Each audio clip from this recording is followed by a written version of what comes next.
Bonjour, Ciel Mon Info, c'est l'occasion de rencontrer des chrétiens d'ici et d'ailleurs. Cette semaine, nous vous proposons de découvrir un pasteur africain qui vit en Suisse romande depuis plus de 40 ans. Jean Zida, bonjour. Bonjour Serge. Alors, bienvenue sur ce plateau. Vous avez fondé 2 églises en région lausannoise. Vous êtes vous-même originaire du Burkina Faso. Qu'est-ce qui vous a conduit, voilà 40 ans, à venir en Suisse romande ? Alors, ce qui m'a conduit à venir en Suisse romande, ça a été le travail missionnaire. J'étais donc en Angleterre pour mes études et le président des églises du Burkina Faso, anciennement la Haute-Volta, m'a sollicité de venir aider pour le travail missionnaire. Donc vous êtes venu aider une association missionnaire qui s'appelle l'AMI, l'Alliance missionnaire internationale. C'est exact. Et que faisait cette AMI à l'époque ? Cette AMI faisait la publicité, essayait de faire connaître l'œuvre, le travail que font les pasteurs africains sur place. Alors, vous n'êtes pas resté inactif du point de vue pastoral parce que assez rapidement, quand vous vous êtes retrouvé en Suisse romande, vous avez fondé une nouvelle église. Alors pourquoi cela ? Quand je suis arrivé dans les années 75, il n'y avait pas beaucoup d'Africains. Et un jour, j'étais à la rue de l'Halle. Donc ça, c'était à Lausanne. À Lausanne. Pas très loin du Flon. Voilà. J'ai rencontré quelques Africains. Et tout d'un coup, j'ai vu des Africains assis un matin et ils prenaient quelques boissons. Et là, je me suis dit, mais il y a quelque chose à faire puisqu'il y a de plus en plus des requérants d'asile qui arrivent. Donc, l'évangélisation devrait se faire pour que ceux qui ne vont pas rester ici repartent avec l'évangile. Alors, vous avez lancé une communauté qui, dans ses premières années, s'est retrouvée dans la chapelle des terreaux à Lausanne. Exact. Nous étions donc en location, la salle Bridel qui jouxtait la chapelle des terreaux, et nous sommes restés là-bas pendant plusieurs années, où nous avons pu vraiment faire un travail parmi les requérants d'asile depuis Lausanne jusqu'aux environs, Renan, ainsi de suite. Et qui composait cette communauté à l'époque ? Uniquement des Burkinabés ou bien vous rassembliez vraiment la diaspora africaine ? Les Africains, c'était majoritairement des Congolais qui étaient les plus nombreux. Les Burkinabés, il n'y avait pratiquement pas, que quelques rares étudiants qui étaient là. Donc c'était majoritairement de l'Afrique centrale. Et puis, assez rapidement, en fait, dans les années 90, 90, votre communauté a dû se déplacer sur Puy. Oui. Il y a eu des travaux donc, à la rue de l'Halle où ils ont voulu casser et il se trouvait que c'était aussi le siège le secrétariat de l'église réformée vaudoise et ils ont voulu déménager dans les locaux où nous étions. Et de ce fait, ils nous ont aidés à trouver la chapelle. Et c'était donc à Puyi. Donc la chapelle du Coteau. La chapelle du Coteau, qui fut une chapelle des églises libres à l'époque. Et après la fusion, c'est devenu maintenant une chapelle réformée. Alors, ce qui est aussi intéressant, c'est que cette communauté à Puyi a développé sa propre dynamique et en 2007, vous fondez une nouvelle église africaine, mais plutôt du côté d'Écublanc, donc de l'autre côté de Lausanne. Exact. À Puyi, nous étions nombreux. Tous les dimanches, on regroupait aux environs de 150 à 200 personnes et le besoin se faisant sentir, on a voulu décentraliser pour faciliter aussi les déplacements de ceux qui sont de l'autre côté. Donc, en cherchant les locaux, nous nous sommes retrouvés à Écublanc. Alors, si vous aviez en 2 mots à dire ce qui caractérise ces 2 églises africaines, qu'est-ce que vous diriez ? Je dirais que c'est une occasion d'abord pour les Africains qui arrivent en Suisse de pouvoir avoir une référence. Parce que quand ils arrivent, ils ne connaissent personne. C'est l'occasion de se retrouver et de pouvoir déjà s'habituer au pays, connaître un peu les us et coutumes de ce pays et puis avoir des conseils des plus anciens qui sont sur place. C'est l'occasion aussi de pouvoir célébrer parce qu'ils sont habitués à une façon de prier, de louer Dieu. Oui, parce que beaucoup de Suisses se disent, mais il y a déjà tellement d'églises, à quoi bon encore fonder des églises africaines? Qu'est-ce que vous leur répondez à cela? Moi, je dirais qu'il y a toujours de la place pour des églises. Parce que ces Africains, quand ils arrivent dans une belle église réformée ou évangélique, vaudoise, et qu'ils commencent à prier comme on prie en Afrique, ça dérange. Donc, voilà, quand ils se retrouvent, ils se sentent à l'aise pour la prière et ils chantent fort. Et ça ne dérange pas le bon vaudois que nous sommes. Que nous sommes. Que nous sommes. Vous êtes magnifique. Concrètement, quel est le visage de ces deux églises africaines en banlieue lausannoise? Est-ce que est-ce qu'on vit vraiment l'évangile, l'église comme en Afrique, ou bien il faut aussi un peu, qu'est-ce qu'il faudrait dire, tempérer le climat? On essaie de tempérer le climat, on essaie d'ouvrir et d'avoir une ouverture aux autres. Appuyé, c'était majoritairement des Congolais. À Écublin, il y a tout un mélange. J'ai dernièrement recensé plus de 27 nationalités. Donc, c'est une église internationale. L'Europe est représentée par plusieurs pays.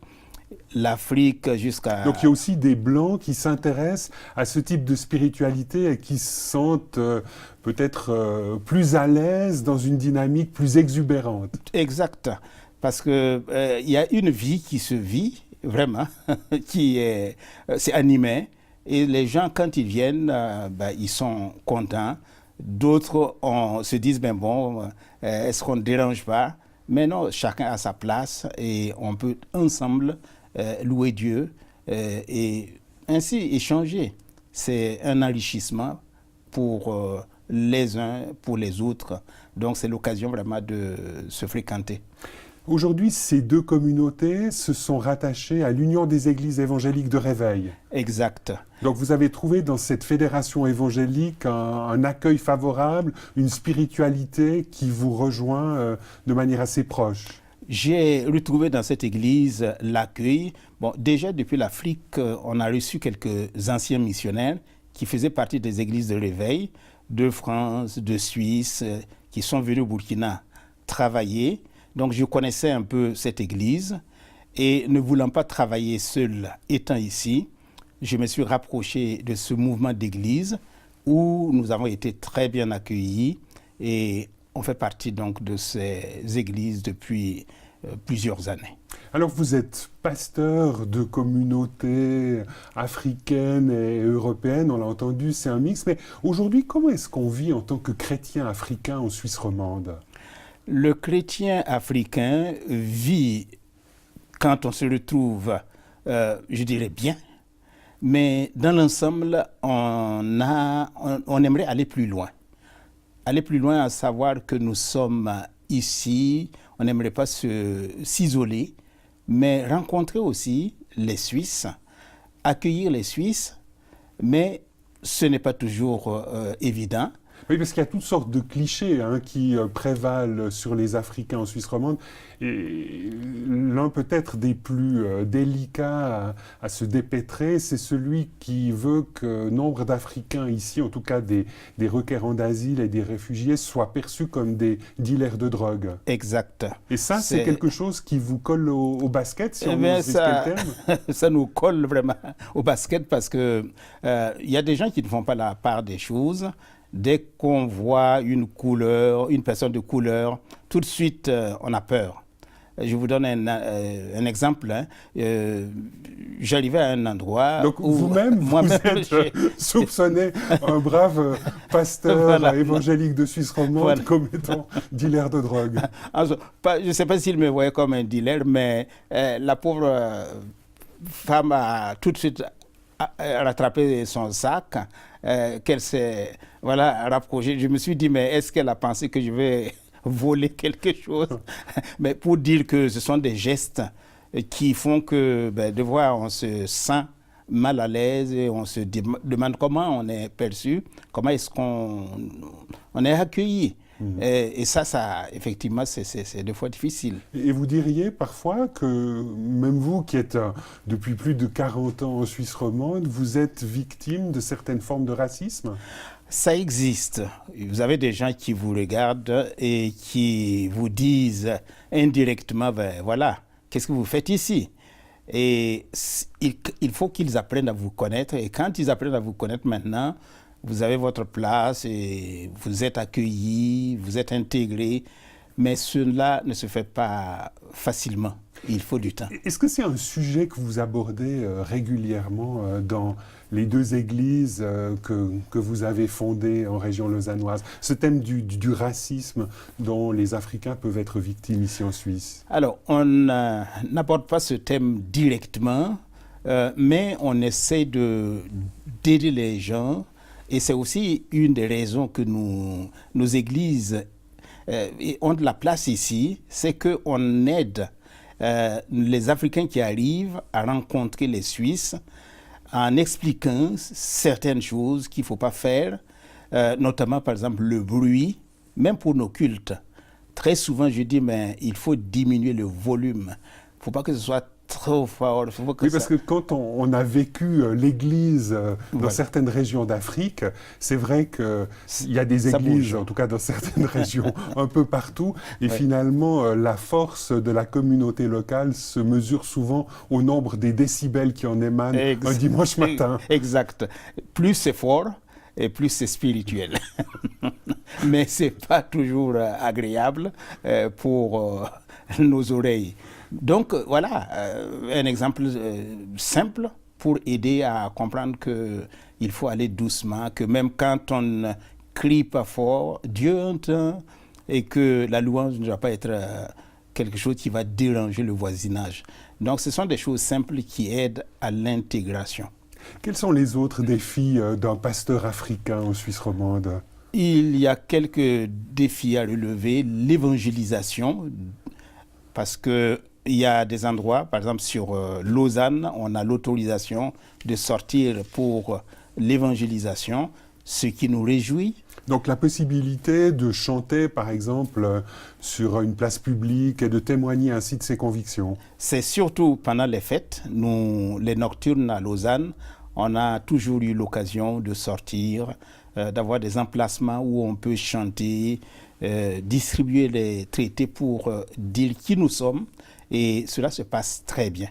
Pour vous, lorsque vous avez à témoigner à un Suisse de l'évangile de Jésus-Christ, qu'est-ce que vous lui dites? Eh bien, je dis que le même Jésus qui m'a aimé aime le Suisse, que les valeurs que le Suisse a connues, a eues avant, eh bien, ce sont ces valeurs qui ont changé ma vie, mais il ne faut pas que ces valeurs se perdent et que chaque Suisse qui a connu le Seigneur Jésus devrait maintenir cela et garder cela précieusement. Alors, vous dirigez depuis plusieurs années l'Alliance missionnaire internationale qui fête cette année ses 50 ans. En deux mots, qu'est-ce que c'est que cette mission? L'Alliance missionnaire a été fondée par des anciens missionnaires qui ont travaillé depuis 1956 à Ouagadougou, en Haute-Volta. Et de Ouaga, ils sont allés en Côte d'Ivoire, commencer le travail également là-bas en Côte d'Ivoire, où ils sont restés quelques années. Et le but, c'est que quand ils reviennent, les missionnaires, ils parlent de ce qu'ils font en Afrique. Et très souvent, on n'entend pas parler du pasteur africain qui reprend la relève, qui reprend le travail, qui doit continuer avec le travail. Donc quand il est venu, le pasteur fondateur Brisset, donc c'était André et son épouse Josette Brisset. Exact, exact. Et ils ont voulu faire connaître l'Église africaine autrement. Donc la spécificité de cette mission, c'est qu'elle soutient actuellement uniquement des pasteurs et des personnes africaines qui travaillent sur le terrain. Exactement, parce que le travail est sur leurs épaules. C'est eux qui portent le travail quand les missionnaires ne sont plus là. Et pour cause, il y a des pays qui se ferment et les missionnaires ne peuvent pas y aller. Donc, on aide les Africains. Concrètement, quels sont les projets que vous soutenez? Nous soutenons les églises, nous soutenons les orphelinats, nous soutenons aussi le travail dans les villages pour aider les populations avec de l'eau, avec l'école. On a quelques micro-projets que nous apportons pour contribuer à la vie locale. Donc il y a à la fois cet engagement d'annonce de l'Évangile, mais aussi une implication directe dans toutes sortes de projets sociaux. Tout à fait. Parce que, comme dit les Écritures, la foi sans les œuvres, elle est morte. Nous parlons de Jésus, mais nous parlons aussi de son amour. Et concrètement, nous allons à la rencontre des humains pour aider dans leur quotidien. Chanzida, merci beaucoup d'avoir accepté notre invitation sur le plateau de Ciel Mon Info. Je rappelle que vous êtes un pasteur burkinabé en région lausannoise et que vous êtes aussi le directeur de l'AMI, l'Alliance missionnaire internationale. Madame, Monsieur, nous espérons que cette émission vous aura intéressé. Au revoir et à bientôt.